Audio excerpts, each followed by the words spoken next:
wanted to come on here and briefly talk about all the questions that you should be asking your permanent makeup artist at your consultation. I think one, it's highly important to have your consultation with your artist or your potential artist because you need to have a connection with them.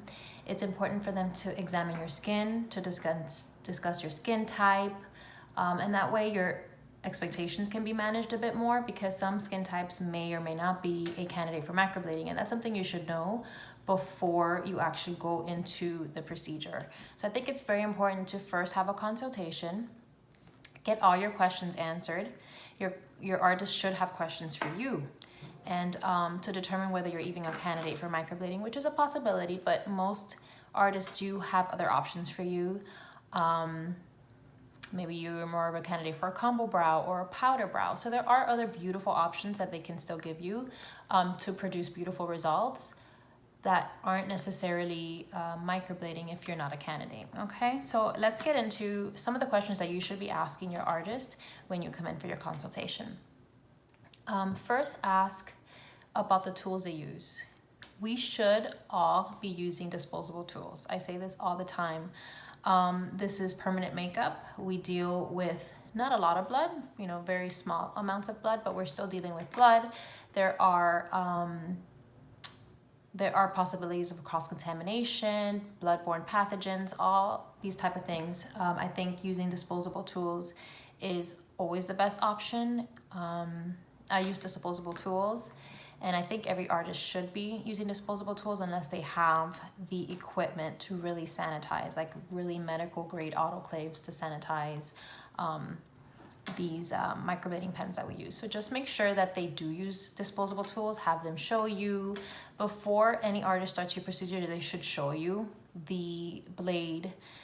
They can show you the pen, and all that should be tossed right after each client, okay? So just make sure their tools are disposable. It's very, very important.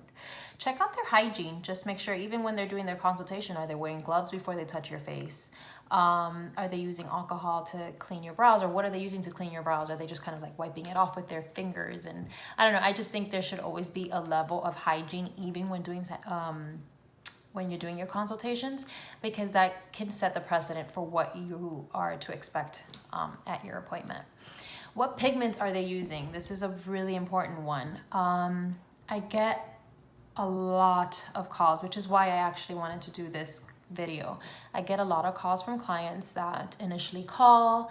They may find it a little expensive. They shop around to see who can do it a little less expensive, and they end up in Chinatown.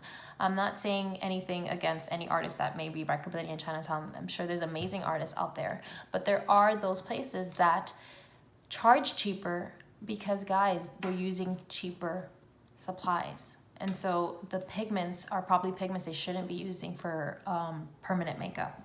And 9 times out of 10, and any artist that spends money on pigment can relate to this one. 9 times out of 10, those pigments heal reddish because they contain iron oxides. With iron oxides, the red color is the most stable. And these are inorganic pigments, which is fine, but you don't want to have that reddish hue. And so I find myself doing a lot of corrections with brows that have healed reddish. And 9 times out of 10, it's because of the pigment that was used wasn't of the highest quality. So ask around, ask your artist, what pigments do they use? And then write that down when you go home, do your research on those pigments, okay? Or have them tell you about the pigments. Ask them why they choose to use those pigments. They should have really clear-cut answers on why they choose their pigments, other than it gives me more profit per procedure when I use this pigment, because that's really unethical. So just make sure they use the highest quality pigments. It's super important because it's something that's going not just on your face, but into your body, okay? You can ask for a patch test. If you're someone who's highly allergic to different dyes, metals, anything like that, you should definitely have a patch test. So you can ask if they feel you should get a patch test. And I always give that option to my clients, and I love for that to be done at consultation and not the day of your procedure, because if you come in the day of the procedure and we decide that is the right thing to do to get a patch test, then I have to have you come in a week later for your procedure. And sometimes if I'm booked, then I can't take you. It'll take a couple more weeks. So I prefer to do, if I'm going to do a patch test, to do it at consultation. So just ask your artist, talk about it, then you both can decide if it's something that you should be doing. Okay. Are they certified from bloodborne pathogens? I'm sorry. It's been a long day. So bloodborne pathogens, super important. They should be certified and know, mine is hung up, but they should have a certification, okay, either up on their wall or just somewhere accessible where they can show you that they have their bloodborne pathogens certification. That is super important. Okay, let me see if this is it. No, mine hangs in my office, but in my workroom. They should have a certification saying it's something that we have to do every year and we have to renew it every year. Make sure they have that. Okay, you need to have a bloodborne pathogen certification to let not just your clients know, but the state that you're working in, that you are knowledgeable about bloodborne pathogens and how to avoid cross-contamination. So it's very important for that to be something that they display on their wall, or is something that they can show you that they have. It should be produced, if you ask, okay? Are they licensed in your state? Okay, there's a lot of people performing microblading in areas where they're not registered and licensed to do so. In the state of New Jersey, they make it actually very tough. It's very regulated, and I'm okay with it because it keeps standards high for artists that are following the rules. So in the state of New Jersey, you have to go through a series of things before you can even get licensed to perform any kind of microblading or permanent makeup service. You have to do 150 hours in class. You have to take or like training. You have to do an apprenticeship where you have to do 15 procedures and pass them before you can take your written exam, and then you take a written, oral, and practical exam. Once you pass all of that, then all that gets submitted to the state, and then you can get licensed in whatever city you choose to practice, because the city is the one that licensed you to be able to perform permanent makeup in that particular studio, or if you work at a doctor's office or something like that. So that also gets me around to the fact that you cannot perform microblading or permanent makeup in a nail salon or a hair salon or anything like that. So just so you know, it has to be a facility that's licensed to do permanent makeup, and that normally would be somewhere where it's either set up as a beauty studio, like the way I have it, set up as a permanent makeup and beauty studio, and it's a separate entity, or it's within some kind of doctor's office or medical spa, okay? This is because we do deal with blood. It's very small amounts of blood, but we do deal with blood. So you don't want it in areas where people may have open cuts, like in a nail salon or in a hair salon or anything like that, okay? It's for everyone's safety. So just make sure that the studio you are visiting is an actual licensed studio to perform permanent makeup. Ask for their certifications. See, what school they went to, what academy they studied with. It's not super important, because I think no matter what academy you go to, as long as you practice your craft, you get really good at it, and you're going to produce beautiful results for your clients. So, it's not something that's terrible if they didn't study with a particular academy, but just for your own knowledge, it's good to know who they studied under, what masters they've learned from. I think that's important to know. I studied with Febrows, so that's an academy that you can look up. I feel their level of work is basically sets the standard, and once you become a Febrows artist, you're probably within the best in your, let's say, in your area. Just because it's so hard to get certified as a Febrows artist. It's not a 2-day course that you take and then get certified. It's more of a 6-month process. Everything is broken down. So I highly recommend studying with Febrows if that's something that you want to get into, because I get a lot of calls from girls that want to get into microblading, and I tell them who I studied with, and that's the academy I studied with. So you can do your research on that. You can ask them how long they've been performing permanent makeup. I don't think it's a deal breaker if they haven't been performing for a certain amount of time, because I think some people out of the gate are amazing at what they do and produce beautiful results 3 months into microblading, and some people may take 3 years to get beautiful results. I think it depends on the consistency of your practice and latex work for an artist. So if an artist is constantly practicing on fake skin, they're constantly having clients in and out, they're gonna get good in a shorter amount of time. So I don't know that, you know, if it really matters if they've been practicing for 3 months or 3 years, but I do feel like if they've been practicing for 3 days and you are their first model, that's something you should know, because it's something that should be, everyone starts from somewhere and everyone has to have their first model at some point, but I think that model should know that they are the first model. I think it's really important to be honest with your clients or your models or whoever you're doing. So just ask them, how long have you been doing this? And you know, oh, you know, you'll be my first model. That's why I'm giving you at a discounted rate, or that's why it's free. Know these, so that way it's easier for you too, so you can manage expectations. You're not going to come out with like these amazing banging brows that you'll probably get when she's been doing this for a year.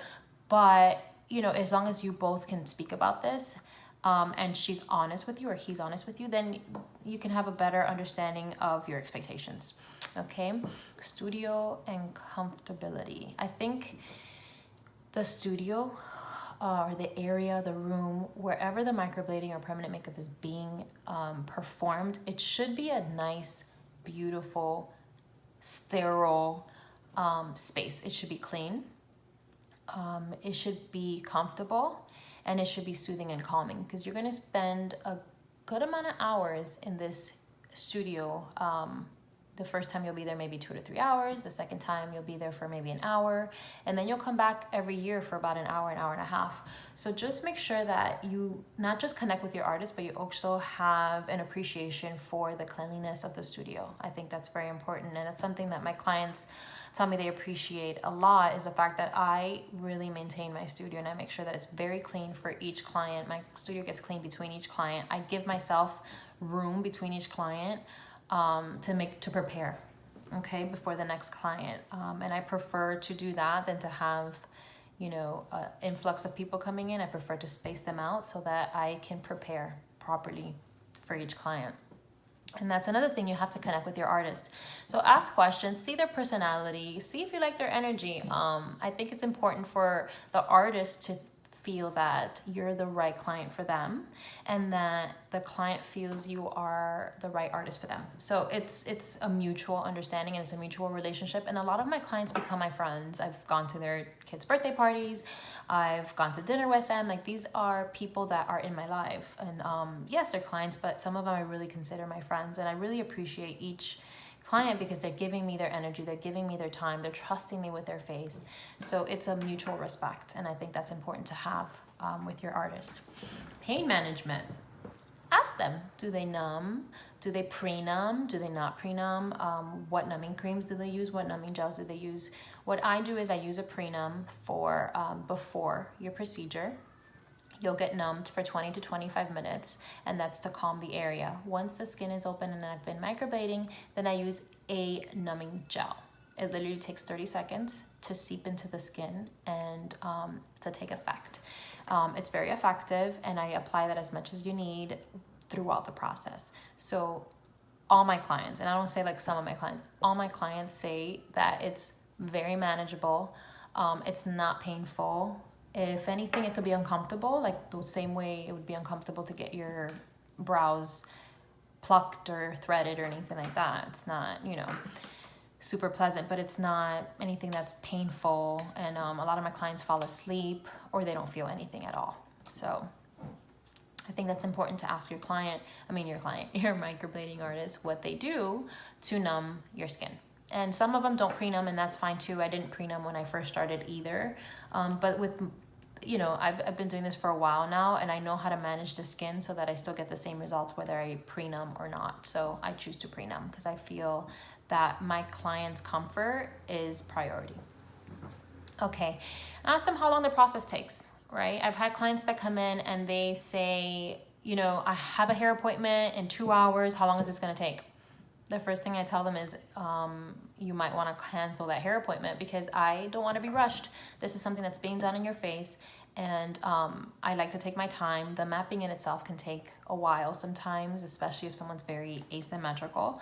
So I don't want to be rushed, and I don't want you to feel, nervous or anxious when you have another appointment coming up. So just ask them from the consultation, how long is the process going to take, so that you know how long they take. Every artist has a different time. And it doesn't mean that the artist that takes 4 hours is better than the artist that takes 1 hour. That doesn't mean that everybody has their own time. Everybody works differently. Everybody's brain works differently. So, and this is an art, guys. It's a science. There's a lot of math to it. And it's an art and it's a craft. So you don't want to rush through it. It's on your face and you want them to do the best job possible. And trust me, your artist also wants to do the best job for you. So they want to take their time. I myself tell my clients to expect to be here 3 hours. They're actually to do the best job possible. And trust me, your artist also wants to do the best job for you. So they want to take their time. I myself tell my clients to expect to be here 3 hours. They're actually laying on the bed for maybe 2 to 2.5 hours. Most of the time it's 2 hours, but remember there's a lot of talking in between, because sometimes I'll do like a little mini consultation beforehand, because sometimes I'll have extra questions and I like to make sure that all their questions are answered before we start. Then there's time for mapping, and like I said, that can take a while, especially if someone's asymmetrical. There's time for numbing. Then we actually start the microblading procedure, and then after the microblading procedure, I have to explain the aftercare, make sure you really have a good grip of what the aftercare is going to look like and everything you should expect in the days following your procedure, because your brows will go through some kind of transformations. It might get a little dark for a couple days and they'll lighten up, and there's all these things that you need to know to look out for, and that takes time to explain, and I like to make sure my clients really understand what I'm explaining, because their aftercare is super important. So that leads me into the next thing, what your before and after care is going to look like. So everyone and every artist has a certain way that they like their clients to take care of their brows, because they will have the best retention with that aftercare. So follow your brow artist aftercare as best as possible, and I would say to the T. So, sometimes I get girls that say, oh, my cousin did it and they told her to dry heal.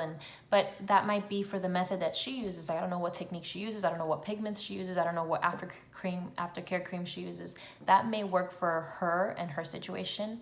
But for me, there's a certain way that I like my clients to take care of their brows. And I expect my clients to take care of them the way I'm asking them to, because that's the way I've seen the best retention and the best results. So ask them what their aftercare is. Just make sure it's something you can keep up with. My aftercare is super simple.